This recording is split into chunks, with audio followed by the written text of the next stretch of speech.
gente, boa noite. Obrigado pela presença de todo mundo que veio. Obrigado, Julianismo. Obrigado, Gustavo Maia. É um prazer estar aqui para essa conversa. E quando eu recebi o convite para fazer mediação, a primeira coisa que eu pensei é assim, que a gente está lidando com dois continentes enormes, né? São dois recortes que são muito grandes. Quando a gente fala em arte urbana, tem muitas manifestações muito diferentes, são muitas coisas. E quando a gente fala de arte contemporânea, a gente está falando também de muitas manifestações diferentes. Tem muitas coisas que acontecem dentro desse recorte de arte contemporânea. Então, por isso, para a conversa de hoje, eu achei interessante a gente tentar trazer esse recorte, que eu acho que foi o princípio mesmo do processo aqui, de pensar esse recorte do encontro da arte contemporânea com a arte urbana, ou dessas trocas, ou desses intercâmbios, né? O que essas áreas têm em comum? Quais são as complementaridades, quais são os contrapontos, e aí a gente vai avançando um pouquinho nessa conversa. Então, primeiro, eu ia pedir, eu tenho de praxe, eu não gosto de apresentar os convidados. Eu acho muito mais interessante quando as próprias pessoas se apresentam, que elas escolhem as palavras que elas querem, elas escolhem o recorte que elas preferem se apresentar. Então, eu queria pedir, por favor, para a Julianismo se apresentar e, logo em seguida, o Gustavo Maia, para a gente dar início. Olá, boa noite, tudo bem? Primeiramente, eu gostaria de agradecer pelo convite. Estou muito feliz de estar aqui. Meu nome é Juliana de Oliveira, também conhecida como Julianismo. Eu sou artista plástica aqui de Belo Horizonte. Gosto muito de falar que eu sou daqui de BH, porque gosto muito dessa cidade, e essa cidade também me compõe assim, como artista e como pessoa. E é isso. Boa noite. Meu nome é Gustavo Maia.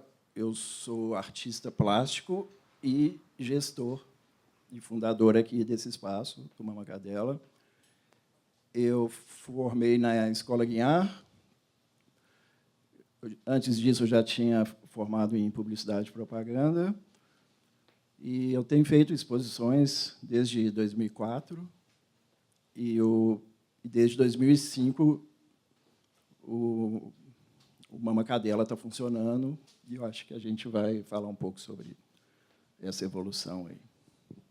Bom, acho que para introduzir a conversa, assim, seria interessante ouvir de vocês um pouco alguns históricos que estão bem nesse limiar, né? Assim, Julianismo participou agora pintando um mural no Cura, tem uma experiência aí com pintura também de uma escala maior, de tela e tudo, mas teve a experiência de pintar no espaço público, né? E o Gustavo, como gestor desse espaço Mama, ele já recebeu vários eventos que relacionam com a arte urbana, dentro do âmbito desse intercâmbio entre a arte contemporânea e a arte urbana, e a arte urbana dentro da contemporânea também. E aí recebeu o Festival Tapume, né? Então, eu queria pedir para Juliana contar um pouquinho da história aí de como foi pintar esse mural lá no Cura e outras experiências que queira contar. E o Gustavo depois pode emendar e falar um pouquinho do Festival Tapume. É muito bom poder contar algumas coisas da minha história, alguns segredos assim. Mas eu sou fruto de projeto social, mas antes disso eu sempre fiz parte de igreja, e na igreja que eu fazia parte eu era de um grupo de grafite gospel. Então eu com 14 anos mandava Jesus gigante, e eu agora com 30 fico com medo de pintar grande. Mas a experiência do grafite foi muito importante para mim, assim, desde aprender o alfabeto no bombe, assim, e logo após passei pelos projetos sociais, tive aula com Marcelo Dolla.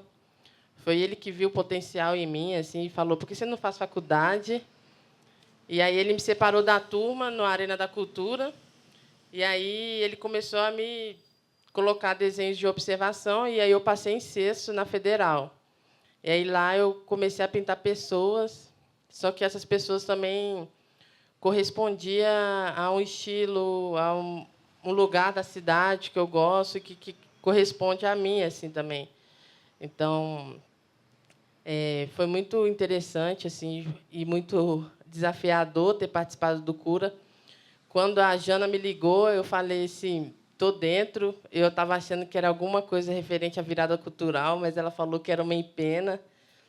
Aí eu fiquei assim, acho que o Cura é um festival muito importante assim para a cidade. porque a arte urbana ela também tira desse lugar assim só de galeria e você coloca no mundo assim para todas as pessoas verem. E aí o que está sendo mais legal é amigos, família passando ali na Raul Soares e me mandando mensagem, me marcando assim.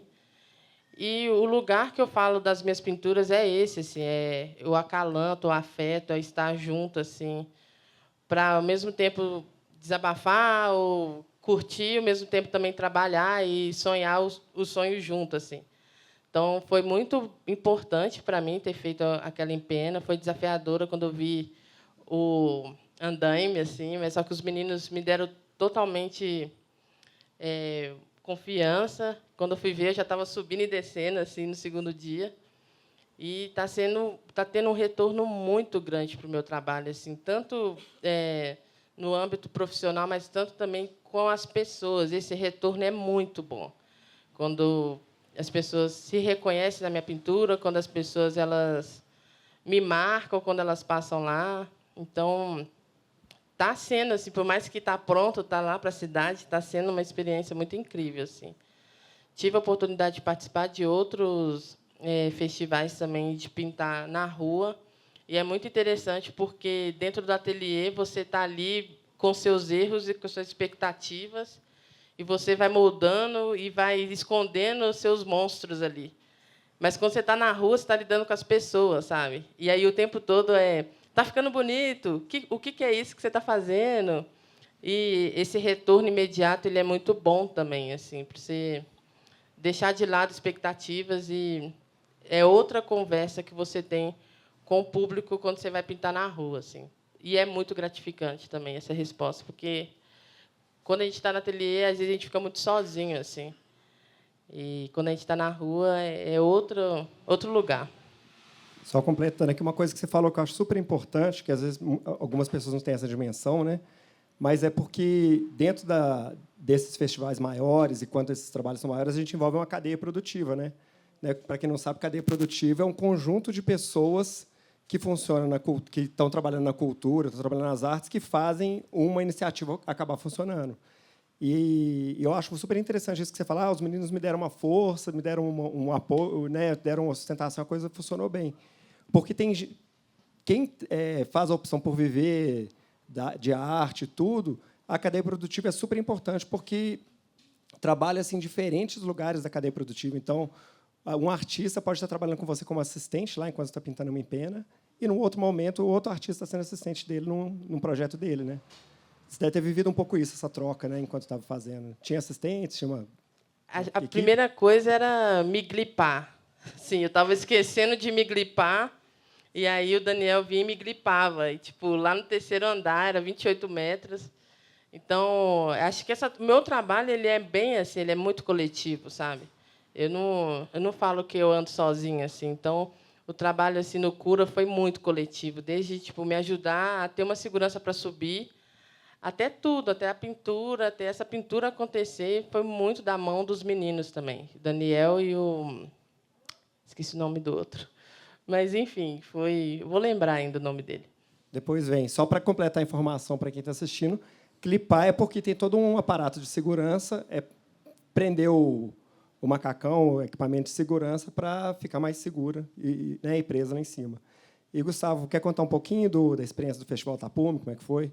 O Festival Tapumes aconteceu esse ano. Aqui, uma parte foi no Mamacadela, né? Outra parte foi ali nas grades do Palácio das Artes.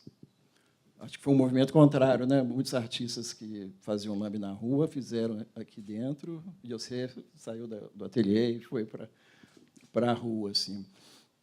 E foi muito interessante, assim, porque esse deslocamento gera muitas coisas interessantes assim para observar, né? Porque o lambe é uma coisa naturalmente muito efêmera, né?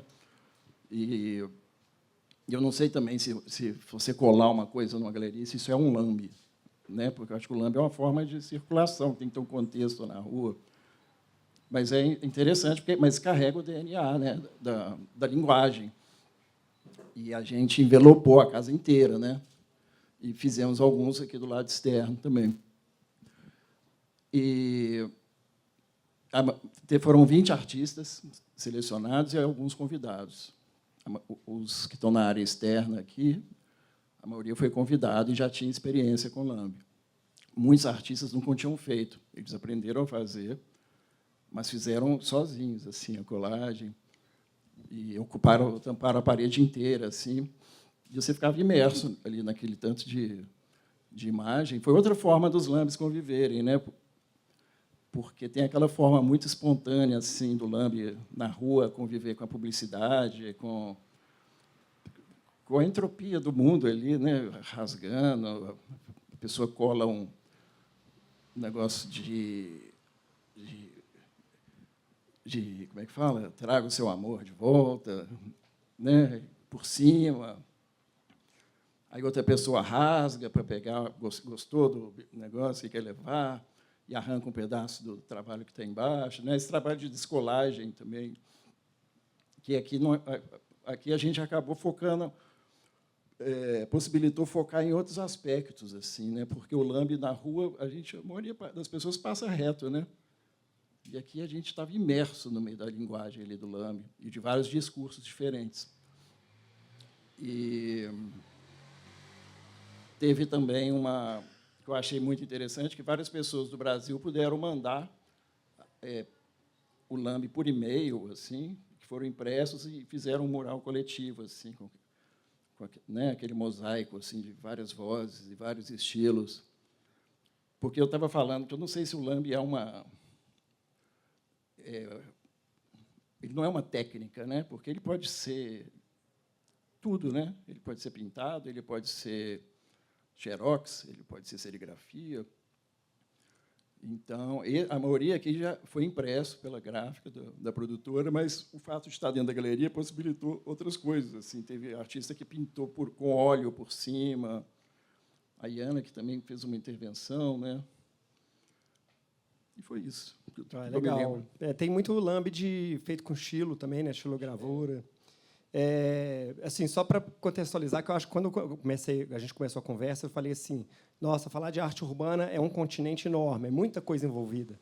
Falar de arte contemporânea é um continente enorme, com muita coisa envolvida, e que um continente está dentro do outro um pouco também, né? Assim, falar de arte urbana é falar de arte contemporânea também. Mas para dar essa dimensão, assim, porque quando a gente fala de arte urbana, a gente fala de um conjunto de manifestações muito diferentes, né? Então, tem desde a assinatura, que eles, né, tagam, uma assinatura mais básica. Tem todos os tipos de grafite, né? Que, assim, grafite de letra, esses tipos de grafite de bombe, tem os grafites de personagem, tem os grafites de painel, tem o que se chama de wild style, que é o piece, né? Que é um grafite mais elaborado. E tem muitas outras vertentes. Tem o lambi-lambi, o sticker, né? Tem o lambi-lambi, que é esse que você está falando, que é o cartaz que é pregado, né? Igual tem lambi-lambi de rua. Tem o sticker, que é o adesivo, que tem uma cena de troca de sticker. Tem o stencil. E tem os grandes murais, né? Esses murais igual acontece no Cura. Sobre publicidade também tinha muito Tem isso. muita coisa. E tem vertentes que vêm de lugares muito diferentes, né? Então tem modos de atuação na arte urbana também que vêm de uma tradição do muralismo, né? Que tem o muralismo, tinha os muralismos muito antigos, que né? Assim, ao longo de toda a história da arte, se a gente pensar, existe uma pintura mural. E no século XX tem o muralismo mexicano, tem vários outros movimentos que vão indo para outros eixos assim da América do Sul e tudo. Então, tem vertentes muito diferentes que juntam nesse conjunto que a gente chama de arte urbana, né? A gente está falando só de um recorte aqui. Não, eu acho assim, também existe a arte urbana, né, que vem daí, que vem da rua, né, a arte de rua, do grafite. Eu acho que existe a intervenção urbana, né, que é uma prática de artistas contemporâneos, que a gente vê muito, de artista que faz um trabalho que tem uma relação com a cidade, né? Às vezes faz um jantar na rua, faz uma performance, um percurso, mapa, rios, né? Trabalha com essas questões assim da deriva, né?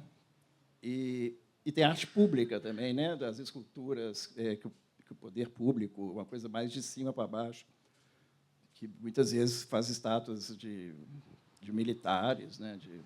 E aí tem uma zona híbrida aí que é muito grande, que é desse intercâmbio da arte urbana com a arte contemporânea, que sempre existiu, né? A gente pega lá nos anos 70, 80, no boom do que depois veio a ser arte urbana, a gente tinha muita gente ligada a um circuito das galerias da arte contemporânea como um todo, né? Em Nova York, né? O Basquiat, o Katy Haring.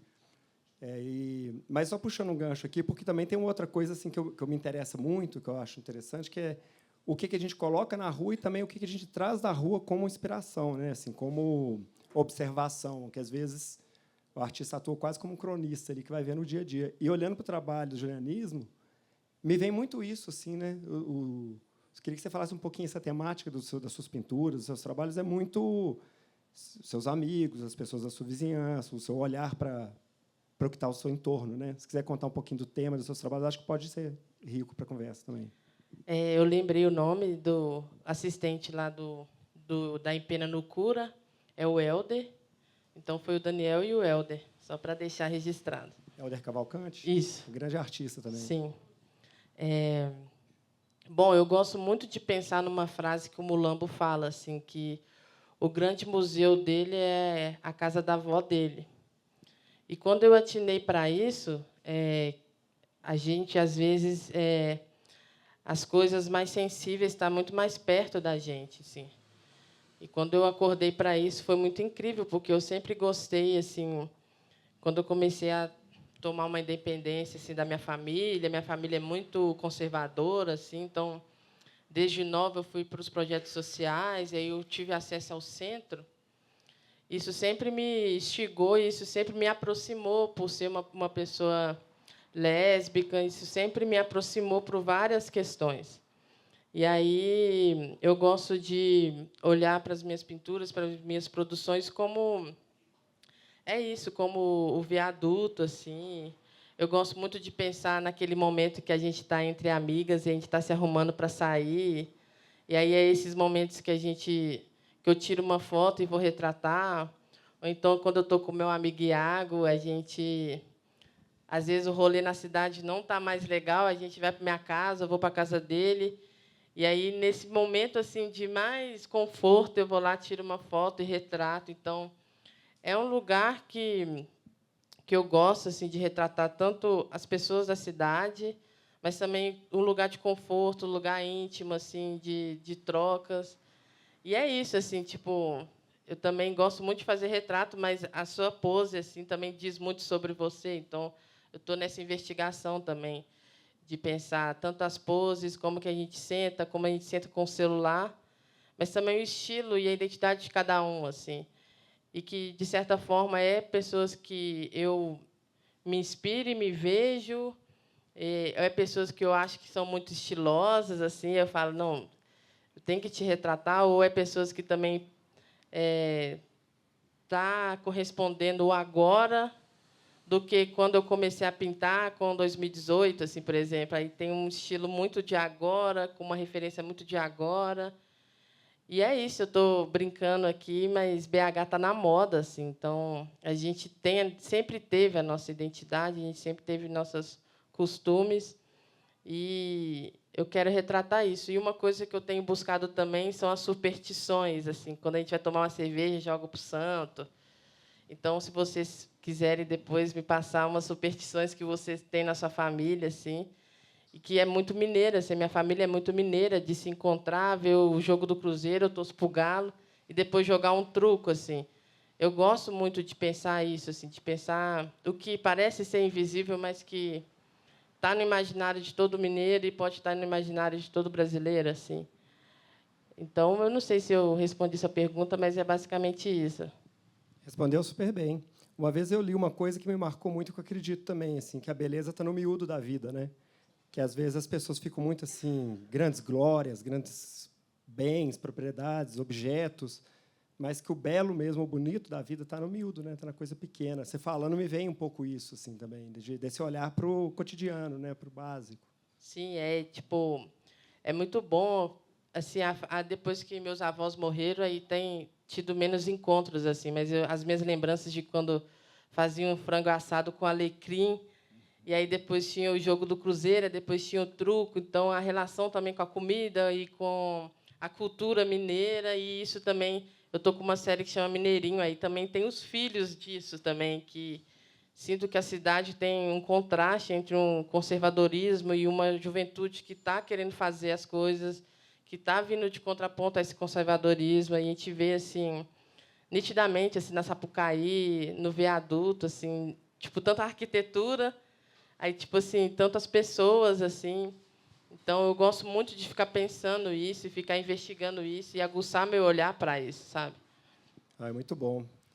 Olhando vocês dois que juntos, né, me veio uma associação que foi a Feira Chinelo, né, que acontece aqui no Mamacadela, e é um lugar onde vocês se encontram também. Né? Eu queria ver se o Gustavo podia comentar um pouquinho dessa experiência de receber a feira, que é uma feira de arte, como outras que acontecem na cidade, uma feira mais independente, a Feira Chinelo, e também pensar essa feira como uma das estratégias de pagar os boletos, pagar as contas dos artistas. Né? Então, se quiser comentar um pouquinho sobre isso, sobre a questão da vida financeira do artista, ou das estratégias financeiras, e principalmente da Feira Chinelo. O que foi a Feira Chinelo? Como é que foi receber aqui no espaço?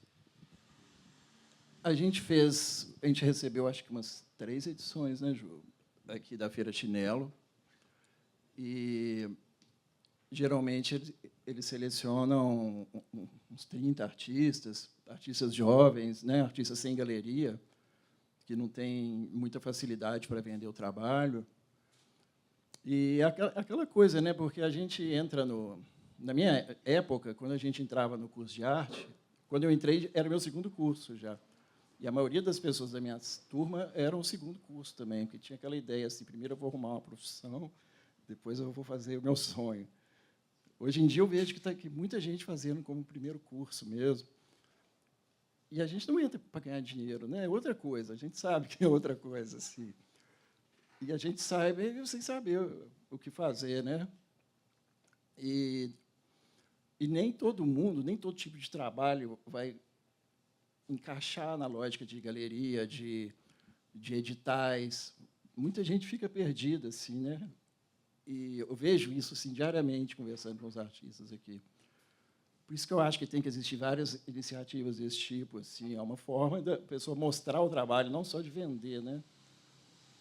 Muita gente vem na feira, no Junta também, na Feira Chinelo, vem para ver. Né?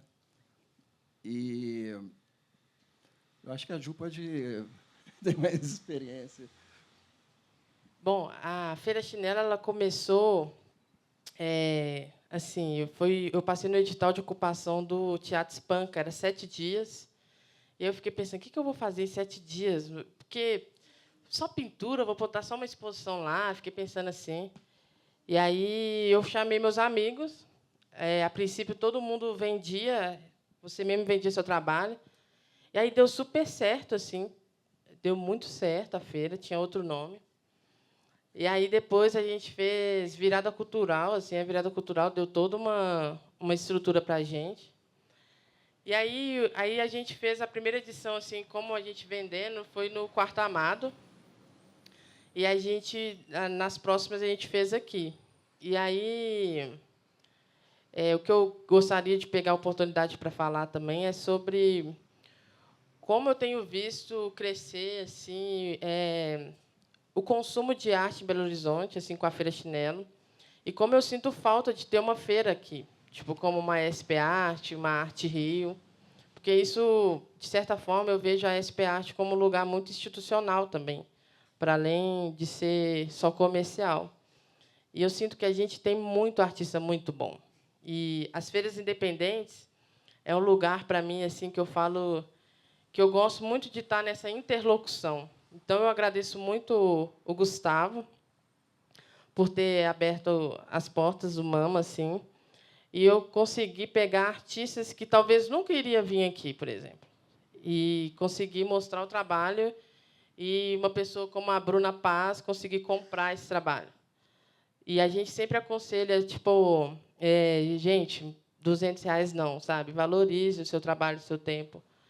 Então, eu gosto de pensar nesse lugar de interlocução entre os artistas periféricos, que são os artistas que vêm do lugar onde eu venho, e aí começar a fazer faculdade, começar a entender um pouco desse mercado e bater na porta do Gustavo e falar, me dá uma oportunidade aqui para fazer essa loucura. E ele fica assim, brincando, não vai dar tempo, tem muita obra.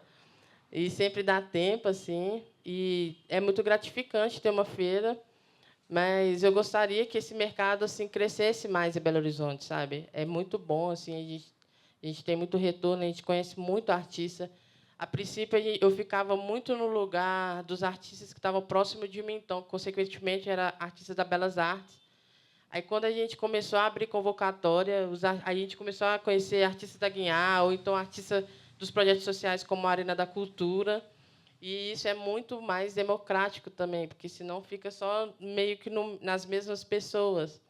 Então, eu sinto essa vontade, esse desejo que Belo Horizonte tenha uma feira de arte, assim, que as galerias elas possam vir também como essa força, como esse lugar que dá certo, porque tem crescido muito, assim, sabe? A compra de obra de arte, assim, essa valorização, sabe?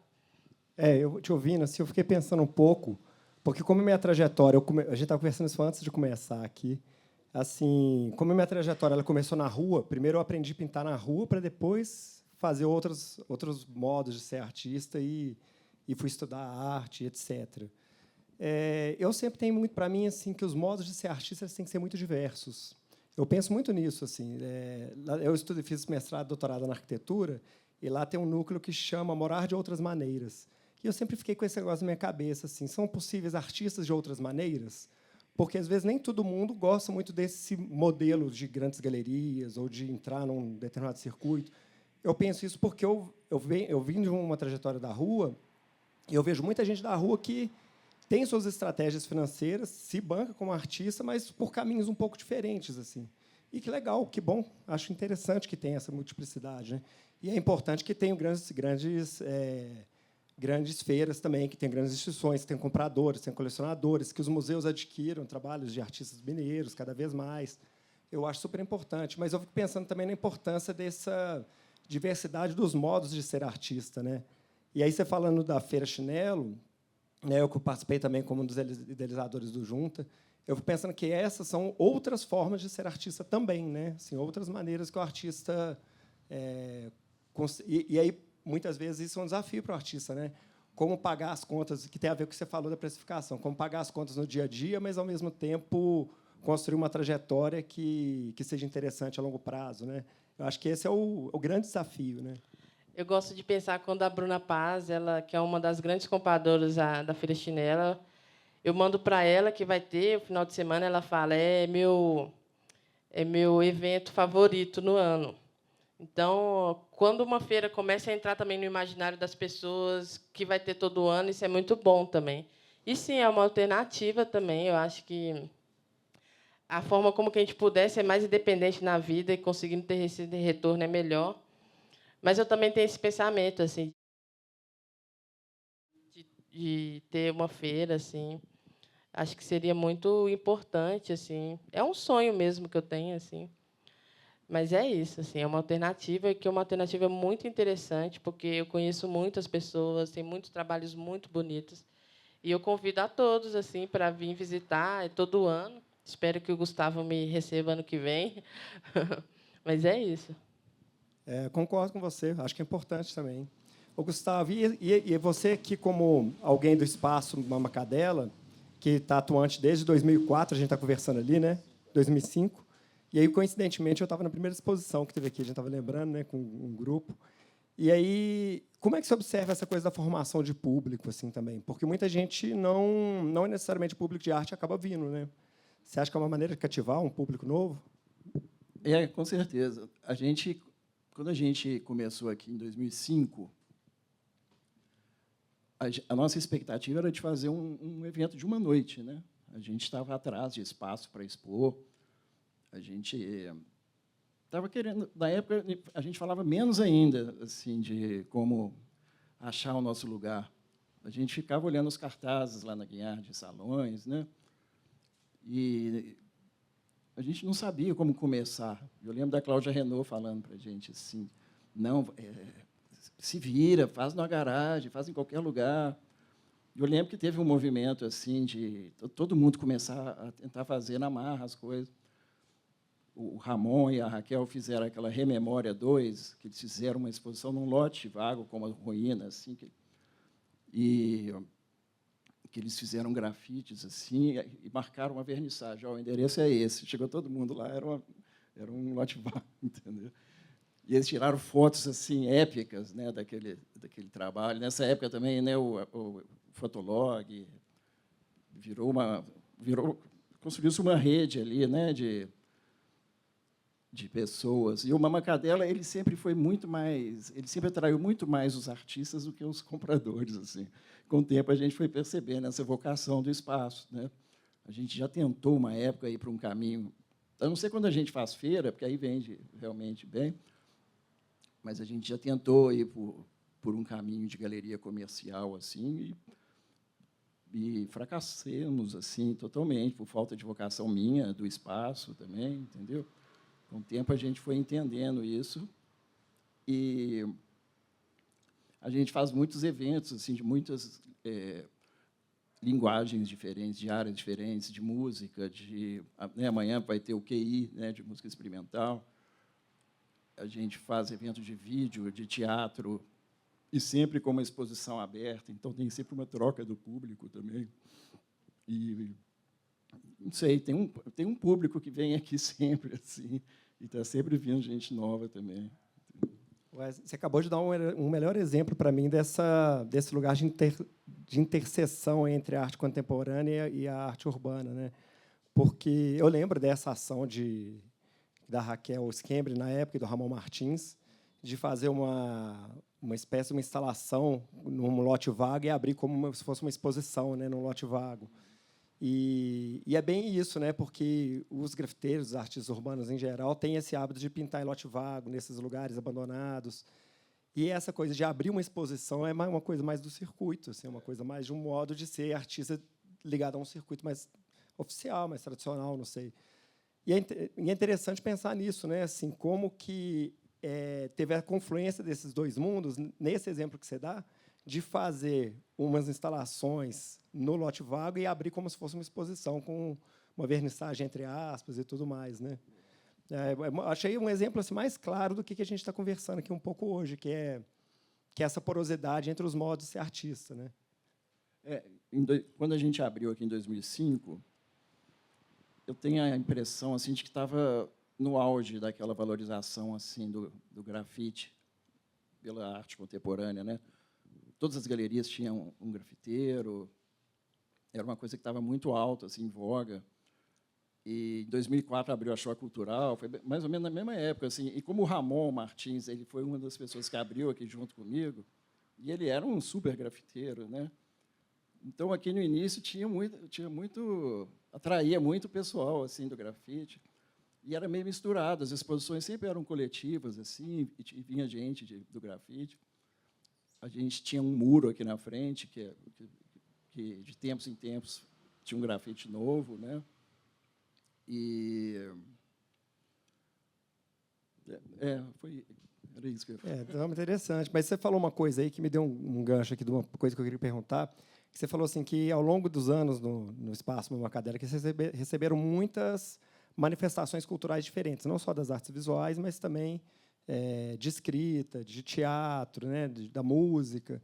E aí uma curiosidade que é uma conversa entre artistas, né, acho que mais do que a arte urbana, a arte contemporânea, interessa mais o substantivo, a arte, do que o adjetivo, se é urbana, se é contemporânea, né? Então, como três artistas conversando, eu acho que é interessante para o público assim, a gente falar um pouco de referências, né, de o que alimenta vocês como artistas, né? Assim, de outros artistas visuais que vocês gostam de ver, que vocês gostam do trabalho, que foi importante em algum momento da trajetória de vocês, mas também de outras expressões culturais. Então, assim, vocês têm o hábito de ler da literatura, do cinema, da música, do teatro. O que alimenta vocês para a produção artística de vocês, né? Julianismo falou muito do cotidiano, mas, para além disso, o que vocês gostam de respirar no meio da cultura, assim? Se quiserem comentar, eu acho que é uma curiosidade boa para o público, assim, né? Eu estava pensando muito aqui na Pamela Castro, assim, que ela também vem do grafite. Ela tem um trabalho em grafite, mas também tem esse trabalho nas galerias. Mas eu gosto muito de música também, e eu toco os instrumentos. Aí eu tenho uma banda com o Iago, mas ele não quer ter uma banda comigo. Mas gosto muito também dos poetas daqui, Nívia Sabino. Gosto muito de ouvir o que está acontecendo assim de música atual, mas também a gente sempre busca um abraço das músicas antigas, assim. Mas o que eu tenho de referência é a Pamela Castro, eu gosto do Henry Taylor, que é um artista norte-americano que trabalha muito com o cotidiano. Não sei se eu vou pronunciar o nome desse outro artista, que é Liu Xiandong, que é um artista chinês que também trabalha muito com o cotidiano, assim, lá da China. E é isso, assim, basicamente. Tem que acertar a pronúncia em chinês, é difícil, né? Sim. Então, eu trabalho com pintura. Eu trabalho estritamente com isso, assim, há mais de 20 anos. Então, a maior parte das minhas referências são de pintores e artistas visuais, artistas gráficos. E depois de tantos anos, assim, vai acumulando tanta coisa que dilui, né, muito. Cada época, né, eu tenho a minha pastinha lá no Pinterest, que ali está 200 pintores, que em algum momento foram meus favoritos, assim. Quando eu era adolescente, eu colecionava quadrinhos, né? A minha ideia era ser desenhista de quadrinhos, assim. Eu era alucinado, gosto muito ainda até hoje. Sempre gostei de quadrinho autoral, nunca comprei quadrinho de super-herói, assim. Eu comprava Chiclete com Banana, né? Esses quadrinhos, o Geraldão. Editora Circo, né? Eu cheguei a mandar desenho lá para eles. Aí, depois, eu colecionava eu só pensava nisso na minha adolescência. Aí fui fazer publicidade, em 97, internet começando, comecei a ficar muito apaixonado com aquele universo do design gráfico, que era meio artístico, né? Todo dia você conhecia um site de uma agência, de outro, né? Explodiu minha cabeça, assim, fiquei alucinado com o design, com esse tipo de design meio sem função, né? Meio da ilustração. Tanto que, quando eu entrei na Guinhar, a minha ideia não era ser artista plástico. Eu já trabalhava como publicitário, ilustrador, designer. Eu pensei assim, vou aprimorar minhas técnicas, né? Achando que eu ia aprender um tanto de técnica, assim. Só que aí, lá na Guinhar, explodiu minha cabeça novamente. Comecei a ficar muito envolvido com a história da arte moderna, né, dos abstracionistas, assim. É difícil falar uma referência, porque é uma sequência, né? Mondrian, Kandinsky, Malevich, aqueles pintores pós-pictóricos ali, o Frank Stella, Maurice Lewis, Kenneth Noland, aí pop art toda, aí o Gerhard Richter. Mas assim que mudou muito, porque parecia, quando eu era designer, eu tinha meio que um estilo, assim, trabalhava um pouco com o acidental, com o caótico, assim. E, quando eu fui na Bienal de 2002, tinha uma pintura do Franz Ackermann, um pintor alemão, Sim. que eu achei parecido, assim. Eu falei, gente, pode fazer esse tipo de coisa na arte? Sabe, eu fiquei muito empolgado, assim, de ver aquilo, e fiquei muito tempo, assim. Ele foi uma referência enorme. Inclusive, tinha no Inhotim um trabalho dele enorme. Aí tinha o Maieros também, os pintores alemães, todos contemporâneos, assim, que são muito bons, né? Ele tinha uma coisa, eu até ia comentar que tinha um trabalho no Inhotim, tinha uma coisa que parece meio impressão, meio mal feita, de jato de tinta, assim, meio com... Não, o trabalho do Albert Oehlen era sobre... Não, mas do Franz Ackermann. Mas não é, né?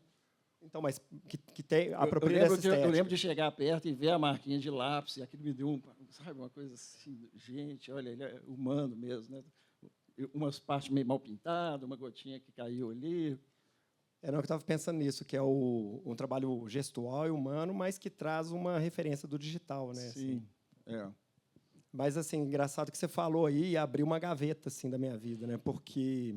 Bom, eu, como mediador, meu lugar aqui não é falar muito, mas como esse assunto de referência eu gosto muito, assim, esse lugar desse quadrinho autoral, que ficou muito forte no Brasil dos anos 80, dos anos 90, né, que tinha ali, era o início da Laerte, Angeli, Lourenço Mutarelli, e tinha essa editora Circo, né? E aí eu lembro que tinha um monte de gente que colava, Rubem Grillo. Eu ficava fascinado com esse meio. E eu tenho para mim que assim, esse contato com essas histórias em quadrinho mais alternativas e uma cena da música, que aí depois vem do hip hop, do punk, mas que para mim foi muito transformador a partir do momento do Mangue Beat, que foi com a chegada do Chico Science, que foi o momento em que todas aquelas referências que eu tinha, que vinham de uma cena mais alternativa, de fora, do hip hop, do punk, do pós-punk, olhou para o Brasil e falou, não, vamos misturar e vamos devolver com uma coisa mais brasileira, né? Assim como os tropicalistas tinham feito lá atrás. Isso, para mim, foi uma virada. Assim. E foi uma virada na cena da arte urbana brasileira, para mim. Assim. Eu lembro que eu via muitos trabalhos dos Gêmeos, que estavam começando a despontar na época, nos anos 90, o Viché, o Herbert, o Espeto. Era uma galera que estava pegando essa referência do grafite que vinha de fora e devolvendo como uma coisa mais brasileira. E aí, juntando esses quadrinhos brasileiros que faziam isso, né, de pegar as referências lá do Robert Crumb, Moebius, as referências que vinham de fora, e devolver como quadrinho alternativo brasileiro. E essa cena musical que pegava influência do hip-hop, do punk, devolvia como uma coisa brasileira. E essa cena que estava acontecendo no grafite, sobretudo de São Paulo, com essas pessoas que eu falei, para mim foi uma virada. Foi um momento que eu falei, não, tem uma coisa aqui que me interessa, é isso aqui que eu curto fazer. E, de certa forma, foi mais ou menos o caminho que eu fui meio trilhando ao longo da minha vida até hoje. Assim. Eu sempre tive meio com um pé no gráfico e um pé nas artes plásticas, assim, vamos dizer. Né? Acho que esse lugar sempre me agradou muito. Mas foi bom, assim, só porque você trouxe isso, eu acho que despertou em mim essa lembrança. Assim. E aí uma coisa que eu acho que seria interessante ouvir de vocês também, porque né, o tempo todo que a gente está conversando, eu estou pensando muito nesse encontro, que é tipo uma pororoca assim, desse encontro do que se chama convencionalmente de arte contemporânea e de arte urbana. Né? Pensando que, para mim, tem um lugar que se mistura e que não separa muito, mas tem lugares em que tem distinções. Eu queria ver como é que vocês veem esses dois lugares. O que vocês entendem como arte urbana, o que vocês entendem como arte contemporânea, onde que você acha que as coisas funcionam junto, onde que vocês acham que não que são complementares. Assim. Se vocês puderem falar um pouquinho da observação de vocês mesmos. Assim. Eu queria só voltar um pouco no que você falou, que eu lembrei de uma coisa assim que, quando eu era adolescente, eu era aquele adolescente típico emo, assim, e eu via muito grunge, muito indie, umas coisas assim. Aí, quando eu entro no projeto social, a minha professora de música é a Gal do Vale, e aí ela começa a me aplicar barra-vento, 6x8, assim, porque o que eu estava achando que era cultura era uma coisa que estava sendo muito importada, assim. E aí ela começa a me aplicar a música afro-brasileira, e aquilo para mim foi tipo, aonde que eu estava perdida no mundo, assim, sabe? E eu acho que se isso acontecesse com todo mundo, assim, acho que a gente não estaria tanto nesse buraco, assim, que acaba que tem parece que um caminho assim de valorizar muito fora e não ver dentro, assim. Então foi muito doido, porque as músicas que eu ouvi era 4x4, assim, era um compasso que é chiclete.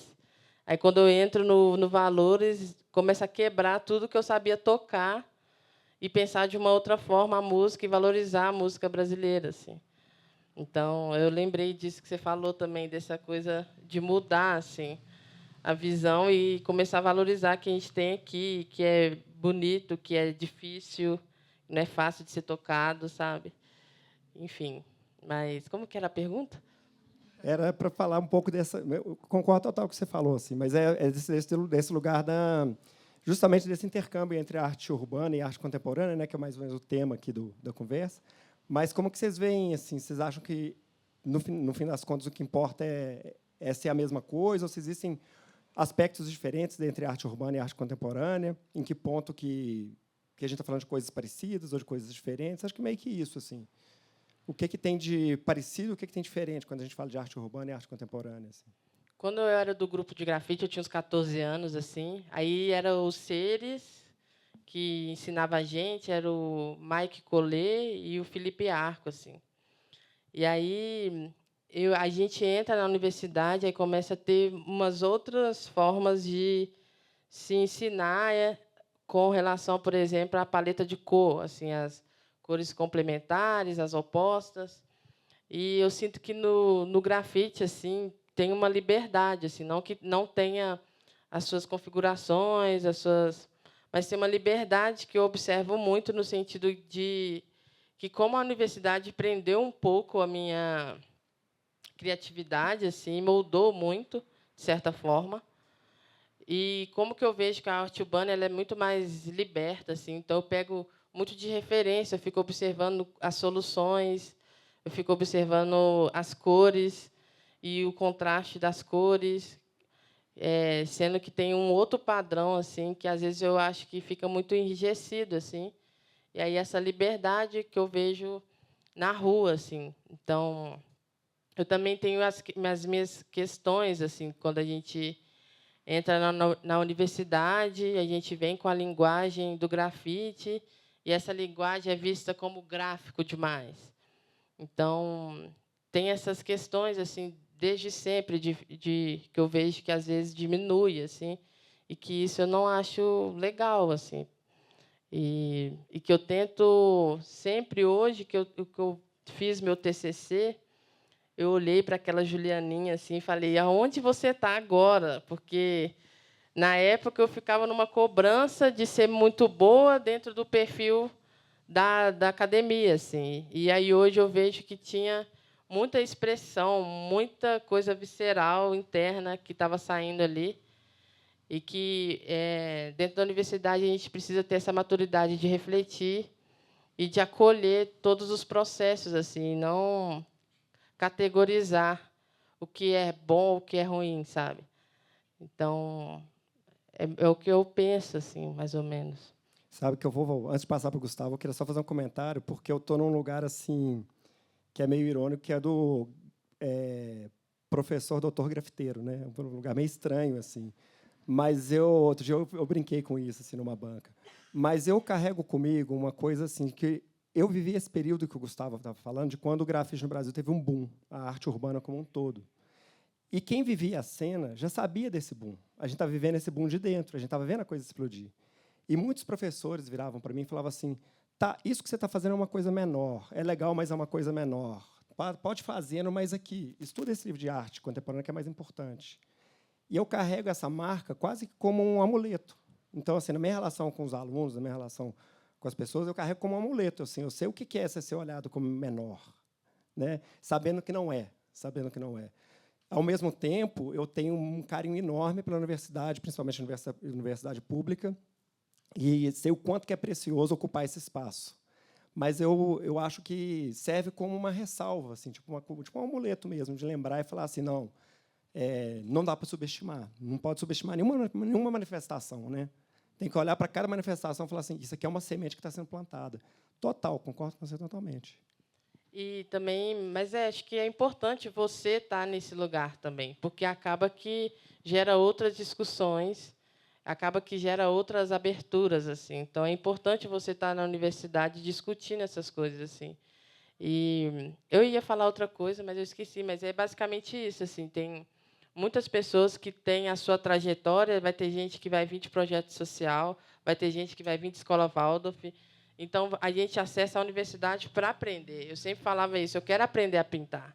Eu não estou vindo aqui pronto, eu quero aprender. E só que também eu tenho coisas para mostrar, então eu sempre tento olhar com carinho assim para mim e para as coisas que, igual quando esse professor falou que era muito gráfico, algumas rostos que eu fazia, algumas pessoas. E hoje eu olho para isso e fico tentando voltar e ver como uma linguagem, assim, como potencial mesmo. E eu acho isso muito ruim, isso só nos separa, sabe? Isso só, tipo, só nos separa mesmo, assim. Para mim, é isso. Só o último completado, assim, mas eu vou passar para o Gustavo. Eu tenho pensado muito nisso, sabe? A gente pensar na gente como uma comunidade de artistas. Porque, assim, seja artista urbano, seja artista contemporâneo, seja artista de qualquer tipo, o artista tem que vir primeiro, tem que pensar, não é artista. E quanto mais a gente conseguir se unir como categoria, mais forte a gente vai estar para aguentar o tranco daqueles que realmente não gostam da arte. Né? Porque tem grupos aí que não gostam, que querem... porque a arte faz as pessoas questionarem, faz as pessoas pensarem, faz as pessoas, muitas vezes, não serem tão 880, né? E tem grupos que a gente sabe na política, tem grupos na sociedade que para eles não interessa tanto o artista. Então, quanto mais nós, como artistas, como categoria, estivermos unidos para além dos adjetivos, eu acho que mais potente vai ser. Só puxando o gancho, porque eu queria falar isso, eu acho que está bem dentro disso que você falou também. Eu juro que é o último gancho. Mas eu me entendi como artista em 2020. A minha primeira individual foi Catixa. Foi assim um abraço mesmo. Eu falo que passar pela mão dela é passar pela mão de bênção, assim. Mas esqueci o que eu ia falar. Não, mas enfim, esse lugar assim de artista que a universidade coloca como algo ruim, assim. Mas eu esqueci que eu ia... lembrei. Que em 2020 que eu me entendi como artista, fiz uma exposição ainda explorando esse lugar do corpo. E eu sempre me pergunto assim, sempre questiono dentro de mim, tipo, gente, eu tenho muito ainda a aprender, sabe? Não adianta também você ficar prendendo um lugar da criação, da busca de um artista também e colocando como menor certas coisas, sabe? Então, eu gosto de pensar nas pinturas que eu fiz a exposição Catixa, tem o corpo humano, mas tem um fundo muito chapado, muito liso, e demonstra também lugares aonde eu quero chegar com o meu trabalho. E isso só a gente mesmo pode nos acolher e não deixar a gente se perder nessas coisas do que é ruim ou não, sabe? Aí eu fico brincando que minha mãe sonha com eu pintar a paisagem, assim. Eu falo, mãe, calma, que eu ainda estou descobrindo o corpo ainda. Aí estou descobrindo os objetos agora, de afeto. Então, eu acho que essas coisas realmente só servem para nos distanciar um dos outros e distanciar de discussões de arte como um todo, assim, sabe? E de aprender um com o outro mesmo, né? Exatamente. Ô, Gustavo, eu acabei de cortando, mas aí a pergunta é essa, né? Como é que você vê esse lugar dessa aproximação, dessas diferenças entre arte contemporânea e arte urbana, né? Então, aproveitando a sua fala, que você falou que você sentiu um certo menosprezo, né? Eu lembro dessa época, assim, tinha isso mesmo. Mas eu sinto que, de uns tempos para cá, mudou um pouco, assim. Eu acho, às vezes eu conheço algum artista, assim, você pergunta, qual que é o seu, o que você faz, qual que é a sua linguagem? A pessoa fala, eu faço vídeo, performance e grafite, né? Parece que entrou para o escopo assim das mídias. Tem até edital que está lá, grafite, quando você tem que fazer o xizinho. Pintura, desenho, grafite. E eu acho que o grafite e a arte contemporânea, né, se for separar, a arte urbana, né, vamos falar assim, ela está em consonância total, né, porque todos os grandes temas e interesses da arte contemporânea estão no grafite também.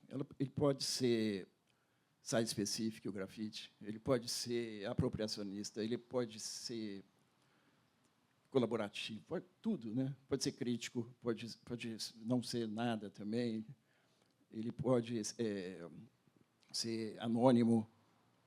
Tudo que você trabalha na arte, você consegue trabalhar no grafite também. Ele, sem precisar de entrar na galeria, né? Eu acho que muitos artistas foram percebendo isso, assim, com a evolução, que os grafiteiros foram conhecendo, né?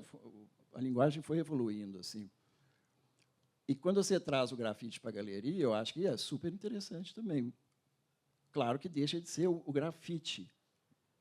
O grafite não é o spray, né? Se você pega um spray e joga e pinta usando as técnicas que você aprendeu na rua, você faz sobre uma tela, aquilo é grafite? Não, é pintura, né? O jeito que você espalha a tinta não transforma em grafite. Só que é super interessante, né? Eu lembro que tinha muita crítica também dos grafiteiros, assim, que torciam o nariz. Você vai levar para esse lugar, não é... vai perder o contexto. Só que, assim, eu acho que você tirar o contexto para conseguir enxergar outras coisas, isso é uma abordagem da arte contemporânea há muitos anos também, né? Quando o Roy Lichtenstein pega um quadrinho e transpõe para uma tela e tira o contexto da história, te faz olhar a coisa de outra forma, em outra dimensão, com outro tipo de atenção. né? Você tira algumas coisas e ganha outras, assim. Falando aqui, eu estou pensando assim que eu tenho para mim assim que quanto mais misturado, melhor, sabe? Assim, tudo que é muito segmentado e puro tende a um lugar meio perigoso ao longo da história, se a gente for pensar. Tudo que fala assim, o certo é isso, isso vira uma coisa perigosa depois. Então, eu sou muito da mistura. Eu acho muito importante misturar e também assim uma reflexão que eu penso muito. Primeira coisa que eu gosto de pensar é assim que a arte urbana é um conjunto muito amplo. Dentro desse conjunto tem uma manifestação que é o grafite, tem uma história e tudo. E eu me considero grafiteiro e artista urbano, né? Assim, eu acho que eu estou nesses dois lugares. E artista contemporâneo. Mas então eu acho que tem esse recorte mais amplo que é a arte urbana e tem um recorte que é o grafite, né? Que está ligado a uma história lá do Bronx, da Filadélfia, das pinturas de trem, dos metrôs, das pinturas na rua e tal, que tem toda uma história, uma genealogia que é super importante, eu acho super bonita e que data e marca um movimento, assim, um grupo de pessoas, uma cultura. Está dentro da cultura mais ampla da arte urbana. Mas esses dias eu fiz um exercício de olhar o que fazem hoje os artistas que tinham... Porque, quando começou o grafite, a média de idade era de 18, 20 anos de idade. Né? Tinha de 16, tinha de 20 e poucos, mas a média era de 18, 20 anos de idade, aqueles que estavam pintando vagão de trem. E eu fui olhar hoje o que as pessoas estão fazendo. Né? Então, você tem muitos deles que têm um trabalho de rua e têm um trabalho de galeria e estão super inseridos na galeria. Você tem o Futura 2000. O Futura 2000 foi um marco, foi um quebra de paradigma dentro do grafite mesmo. E é um cara que hoje está ligado a essa tradição, assim, a esse histórico do grafite, nunca abriu mão de pertencer a esse histórico, mas tem um trabalho completamente inserido na arte contemporânea. Aí você vai para os anos 90, você tem o Cal, você tem o Barry McGee, que assinava Twist. Então, assim, é natural que as coisas se misturem. Né? Assim, eu, pelo menos, vejo com bons olhos. E acho que as discussões são muito parecidas. Né? E se, no início da década de 2000, o grafite tinha ele era muito efêmero, né? E por isso que as fotografias ganharam uma importância tão grande. Assim, tem a Martha Cooper, né, uma fotógrafa super importante, que está atuante até hoje, com 80 anos de idade, fotografando e tal. E os grafiteiros não faziam aquilo pensando em dinheiro, né? Eram outras questões. E hoje, além de fazer telas e fazer pinturas e outras coisas, eles, né, igual a Ju, ele recebe para fazer o próprio grafite no lugar do grafite, né? Os gêmeos, milhares assim, né? Hoje.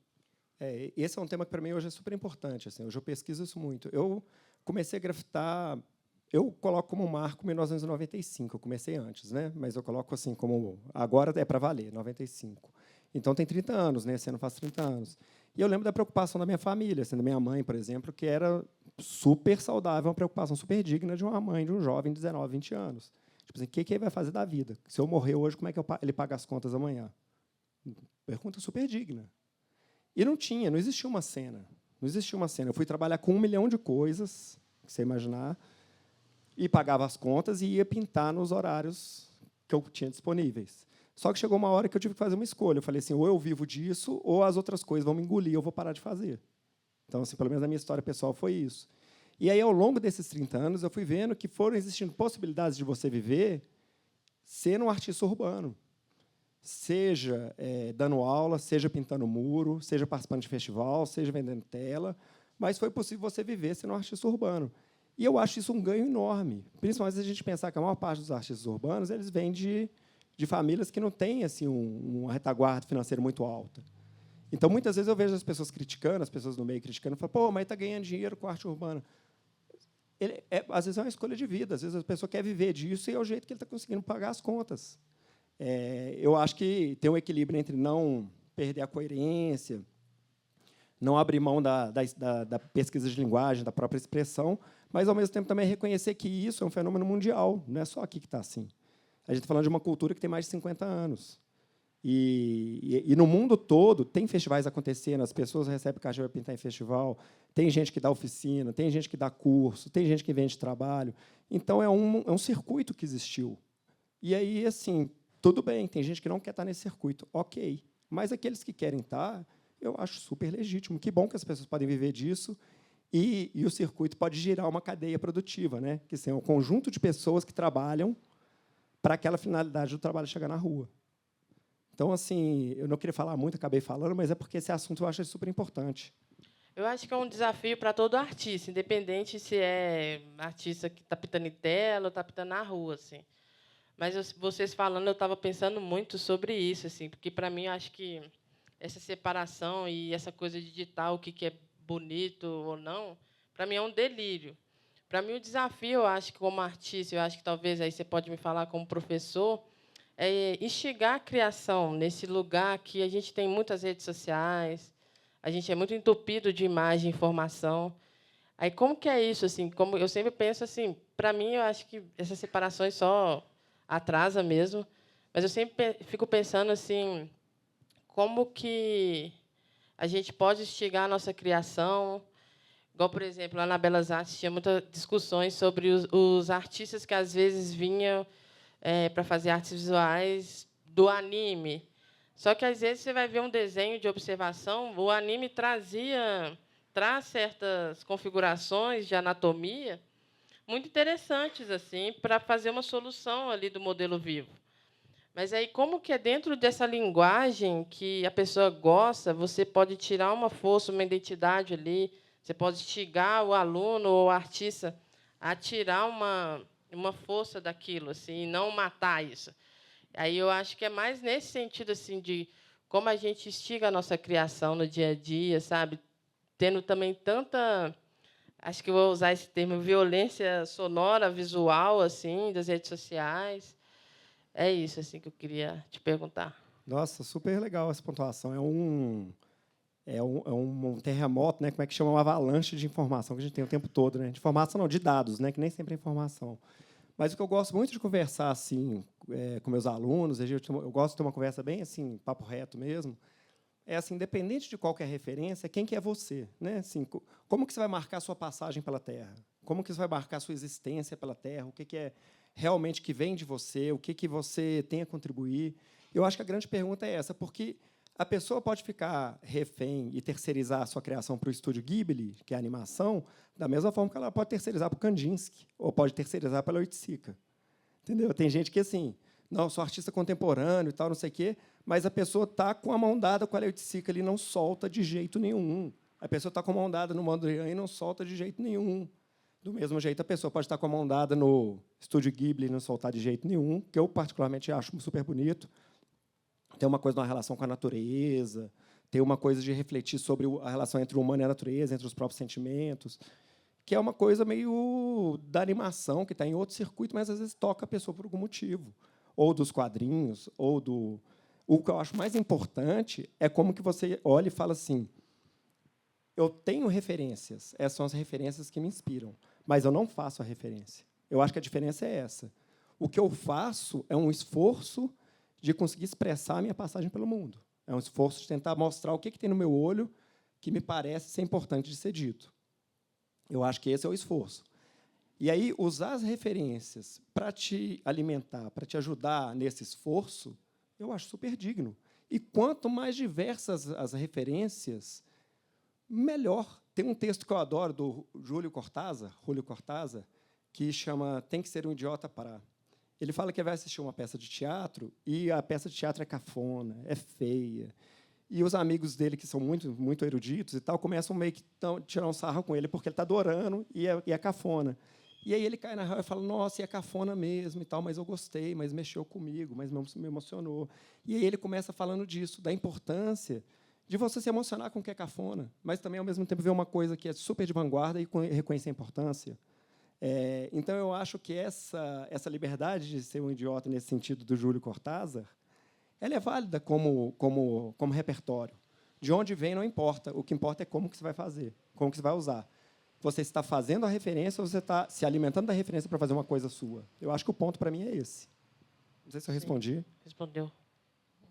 Bem, eu lembro de uma fala sua, uma vez, na sala de aula. Não sei se você vai lembrar, mas você falou uma coisa assim... Se for ruim, eu não vou lembrar, não. Você falou assim que para fazer um trabalho original, é porque você tinha percebido a etimologia da palavra original, você precisava, às vezes, olhar para a sua origem, né? Um trabalho que tem origem em você é um trabalho original. E, às vezes, você tem que olhar para a sua origem, para o que você faz, o que é seu realmente, né? Eu acho que tem a ver com isso que você falou do anime, né? Da pessoa, às vezes ela, muita gente tenta eliminar essas coisas que tinham assim na adolescência, acha meio vergonhoso, né? Essa frase... Muita gente da publicidade, eu que sou da publicidade, morre de vergonha de ter sido publicitário, assim, sabe? Tem umas coisas. Essa frase é atribuída a várias pessoas, assim. Eu já ouvi ela sendo atribuída a várias outras pessoas. Eu gosto de usar ela porque eu gosto dela, desse negócio de falar. Porque muitas vezes a gente fala assim, tem que ser original. Aí a pessoa interpreta tem que ser diferente. Mas a palavra original tem a ver a origem, algo que vem de dentro, né? Algo que vem de você. Eu já vi essa frase atribuída a muitas pessoas. Eu uso ela sem saber exatamente, no fim das contas, de quem que falou isso primeiro. Mas eu acho que ela sintetiza isso que eu falei né, a partir da provocação do julianismo. Eu penso muito nisso, assim, sabe? E mais, assim, eu acredito também que, quer dizer, não era para falar muito, mas já estou falando, que ser artista, que o lance do artista não é o produto. Você não é artista por causa da tela que você pinta, você não é artista por causa do desenho que você faz, você não é artista por causa da gravura.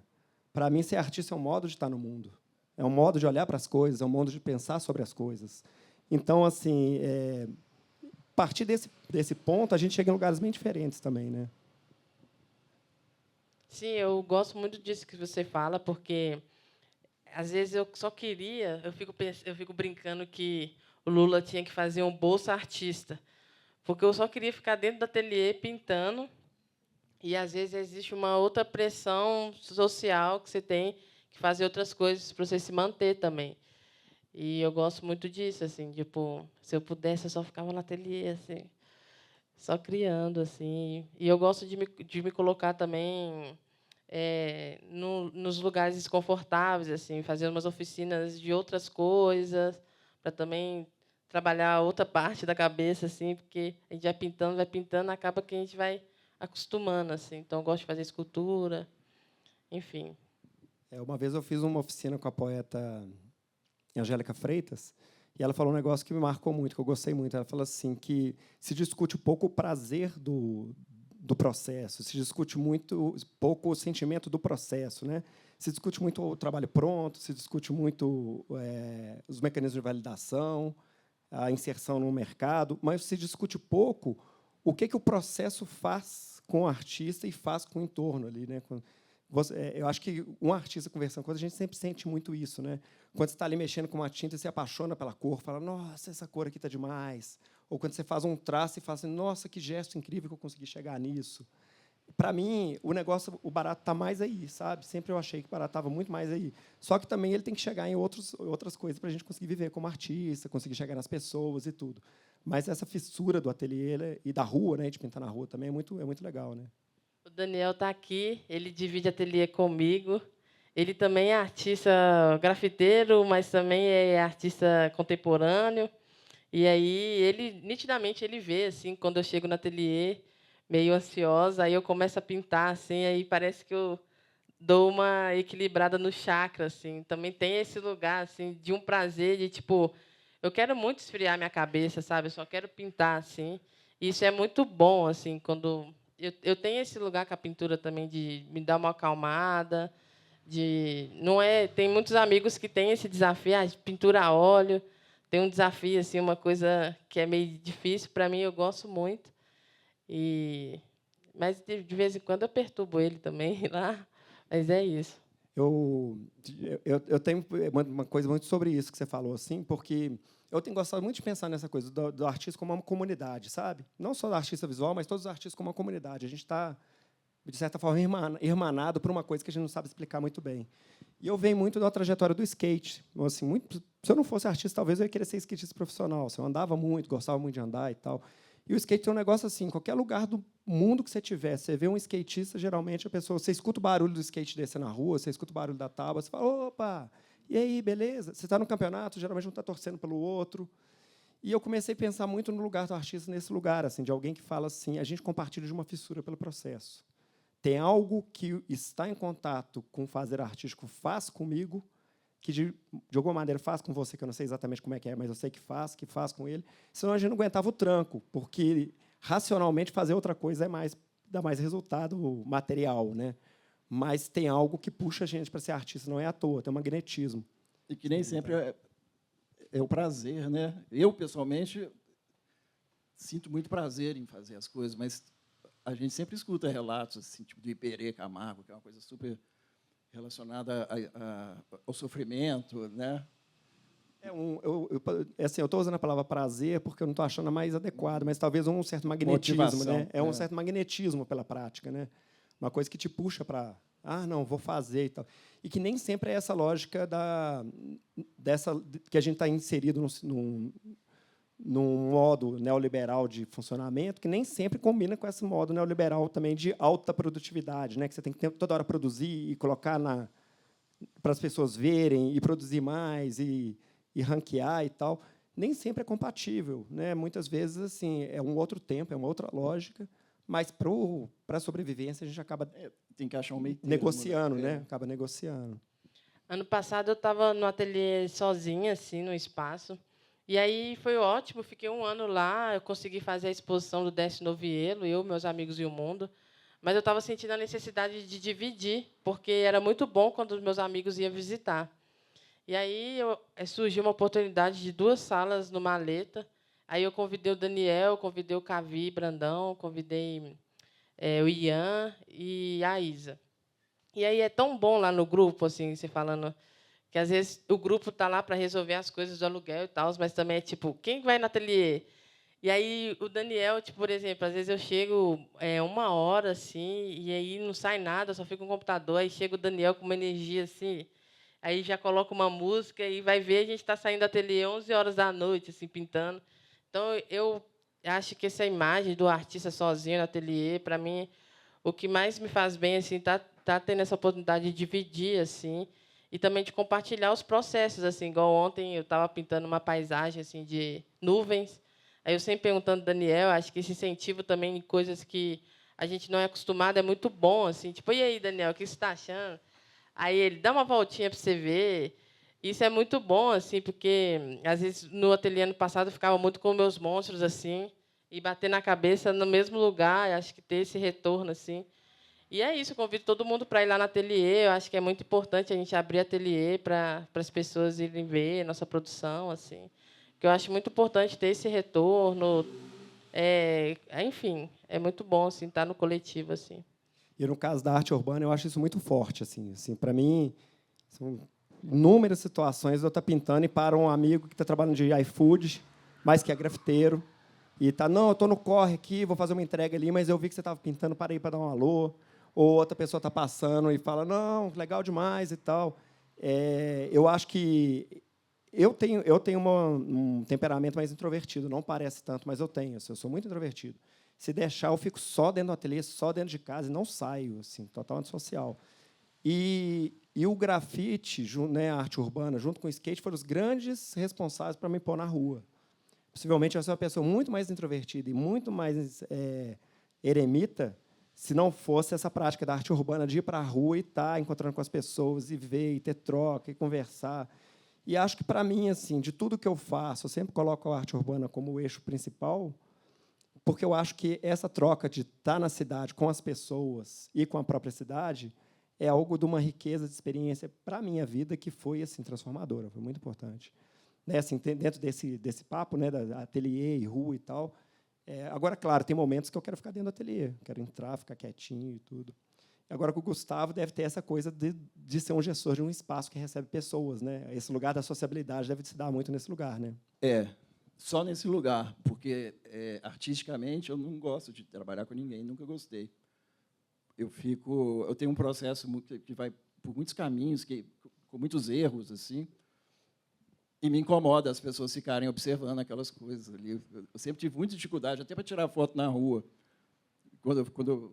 Algumas vezes que eu tentei tirar foto na rua, eu falei, não, eu ficava com vergonha das pessoas ficarem me olhando, sabe? Você tem que ter uma cara de pau. E o grafiteiro, ele enfrenta muita hostilidade também, né? Tem muita gente que acha que confunde, né?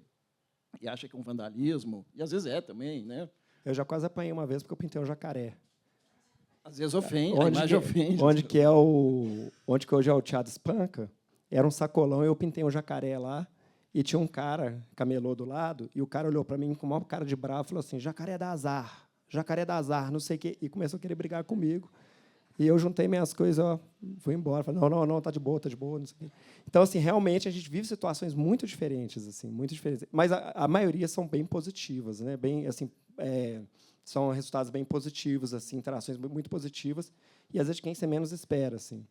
Agora, eu só queria aproveitar um gancho aqui, porque o nosso tempo está acabando. Eu queria ver se tem alguém que quer fazer alguma pergunta, que tem alguma questão para levantar. Ó, lá atrás surgiu uma pergunta.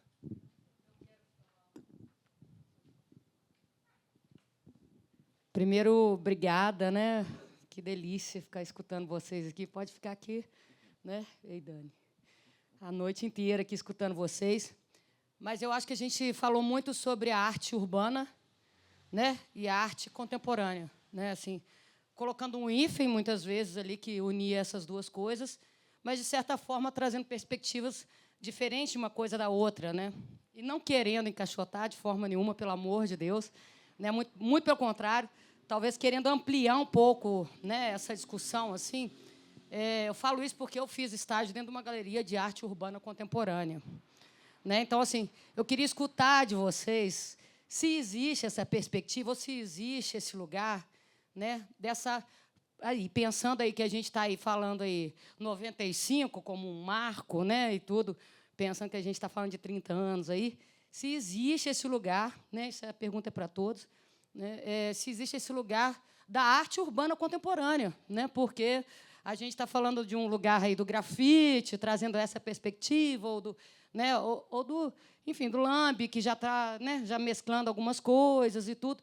Claro, a gente vê essas técnicas, né, na arte urbana, a gente viu a Silvinha, por exemplo, né, como que ela traz aquela empena tão, né, tão maravilhosa, assim, tão importante, né, dentro desse universo, né, mas cruzando esses lugares, assim, né, existe para vocês, assim, esse lugar da arte urbana contemporânea, assim, como uma, né, uma forma de fazer, como uma forma de pensar, como uma forma né, de produzir?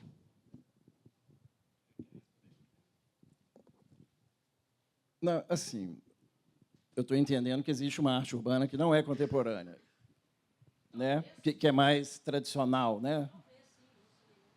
E o Banksy, por exemplo, seria uma arte urbana contemporânea. Eu acho que tem um movimento assim, né, Binha, assim, há bastante tempo, assim, de trabalhos bem questionadores e Então, o próprio o comum, né, ele faz o trabalho dele sempre tem uma pegada conceitual, né? Eu sempre sinto isso de metalinguagem, né? Ele faz umas gravuras do prédio com os grafites, assim. Eu percebo algumas iniciativas assim. Então, eu acho que tem até difícil de falar em arte urbana sem falar de arte contemporânea, porque a arte urbana, pelo menos ela teve o boom assim, num contexto da pop art, né? Então é um contexto que já era da arte contemporânea, né? Era um contexto que estava ligado a questões ligadas à arte contemporânea. Mas o que eu acho que a gente tem visto nas últimas décadas para cá, assim, alguns deslocamentos, algumas quebras de paradigma que aconteceram na arte contemporânea, de sair da parede e ir para o espaço, ou usar outras materialidades, outras técnicas para fazer arte, aparecendo nos trabalhos de rua ligados a essa tradição da arte urbana. Então, você vê aquele Verrios, né? Verrios, um português. Ele usa talhadeira para fazer o trabalho cavando na parede, né? Então, ele faz um trabalho de escavação na parede e, aí, a partir dali, ele gera formas. Então, já não trabalha mais com tinta, ele está trabalhando um procedimento, que é um termo bem comum à arte contemporânea, um procedimento de escavação, que, a partir desse procedimento de escavação, ele chega no resultado. A gente vê, por exemplo, a Mag Magrela, ela tem um trabalho de arte urbana, mas ela também, recentemente, eu tenho visto ela fazendo performances, né, umas performances com os blocos de concreto e tal. Então, algumas proposições do Banksy, por exemplo. Então, eu acho que, se eu estou entendendo bem a pergunta que foi feita, eu responderia assim, eu acho que a arte urbana ela surge num contexto de arte contemporânea, ligada a questões da arte contemporânea, Só que algumas questões vieram aparecer depois. Então, assim, a ruptura com aquele modelo da pintura bidimensional feita na parede começou a aparecer mais de umas décadas para cá. Então, algumas quebras de paradigma que aconteceram na arte contemporânea começaram a aparecer na arte urbana feita na rua de pouco tempo para cá. Mas eu entendo que, quando a gente está falando de coisas muito uma dentro da outra, porque o contexto em que a arte urbana surgiu, o tipo de discussão que a arte urbana surgiu, é um contexto de arte contemporânea, né? Não sei se eu respondi, mas, para mim, eu tenho essa visão, assim, mais ou menos. Eu tenho um questionamento que eu queria fazer dentro disso, assim, que eu gosto muito quando, por exemplo, os Gêmeos vai, tipo, com a linguagem que tem na rua, com spray, vai para o CCBB ou vai para uma galeria, assim, não muda essa linguagem. Mas eu tenho muito medo, assim, de quando acontece, parece que é dois artistas diferentes no mesmo artista, tipo, a pressão das galerias para o artista mudar a sua linguagem e ficar o mais, tipo, qual que é o termo que a galera usa? Palatável. O mais, enfim. Não, eu acho que é o mais carinha de galeria e menos, tipo, não consegue mudar só o suporte para estar numa tela ou algo assim e colocar dentro dessa galeria. Acho que o meu maior medo é esse, assim, quando os artistas mudam muito para se encaixar nesse mercado de arte, assim, que eu acho que, enfim, eu queria que você falasse. Eu acho que quando a mudança vem para a expansão, ela é mais legal do que quando vem como recuo, né? Mas, ao mesmo tempo, também eu acho que é um lugar da arte, um lugar da experimentação também, né? Então, às vezes, o artista ele está experimentando. Tem coisa que eu tinha uma amiga que falava um negócio que eu adoro, que ela falou assim: eu não gosto de artista que não erra, porque o artista que não erra ele está indo num movimento retilíneo, ele não está experimentando. Então, assim, eu acho também que é importante para o artista testar. Às vezes, o artista que tem uma trajetória muito na rua, às vezes ele vai para um espaço mais institucional, ele é contaminado por aquele espaço. Às vezes ele testa, dá certo, às vezes ele testa, não dá certo. Do mesmo jeito que o artista, que às vezes é mais de galeria, ele vai para a rua, ele vai testar. Às vezes pode dar mais certo, pode dar menos certo. E a coisa é dialética, né? E aí, assim, isso aqui não deu certo, vou voltar. Isso aqui deu mais certo, vou repetir. E aí vai de uma maneira meio dialética, uma hora acha um equilíbrio. Assim, o ideal é isso, né? O ideal é isso. Então, assim, eu vejo meio que dessa forma. Assim, eu vejo muito a arte como esse lugar da liberdade e da possibilidade de experimentação. Agora, quando é uma coisa de formatar para caber, aí realmente eu acho que é mais difícil mesmo. Gente, eu acho que é isso. Tem mais alguém? Tem mais alguma pergunta aí? Bom, acho que a conversa foi muito boa, né? Acho que a gente falou de tantas coisas que a gente acabou rendendo muito aqui, virou um papo, né? O que eu acho ótimo, eu acho bom quando vira um papo. E queria deixar uma última fala para vocês e depois eu faço um encerramento, a gente fecha aqui. Eu gostaria de agradecer, muito bom assim estar aqui. Acho que quando é uma configuração de bate-papo assim, é muito gostoso, me senti muito bem. Só que eu gostaria de agradecer mesmo. Eu também gostaria de agradecer todo mundo, convidar o pessoal que está aqui para visitar a exposição do Iago e do Cavi, está aberta lá em cima. O bar está aberto também, né? Comprando cerveja, vocês estão ajudando, o Mama Cadela vive disso também. E é isso. A gente queria agradecer, queria só fazer uma última fala, assim, né, para encerrar. Falar que, para mim, é muito bom estar com vocês, são dois artistas que eu admiro muito e respeito muito e gosto muito de estar perto, né? Conheci Julianismo numa oficina, muito tempo atrás, né, num projeto, no Caos. O Gustavo eu conheço desde as épocas de Guinhar também, né, e para mim é muito bom estar perto de artistas. E eu queria só frisar isso que está sendo meu mantra ultimamente. Assim. A gente pensar nos artistas como uma comunidade. A gente é uma comunidade, a gente precisa se fortalecer como comunidade. A gente precisa ter apoio, porque ser artista não é fácil, viver como artista não é fácil. Tem muita gente que não tem tanto interesse nas questões que a arte coloca, não tem tanto interesse nas provocações que os artistas fazem.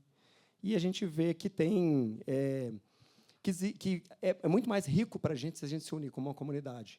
Então, vamos deixar os adjetivos um pouquinho na gaveta, se é arte contemporânea, se é arte urbana, se é arte, né, dita popular, embora eu nem sei se a gente pode dizer tanto, qual tipo de arte que não interessa tanto.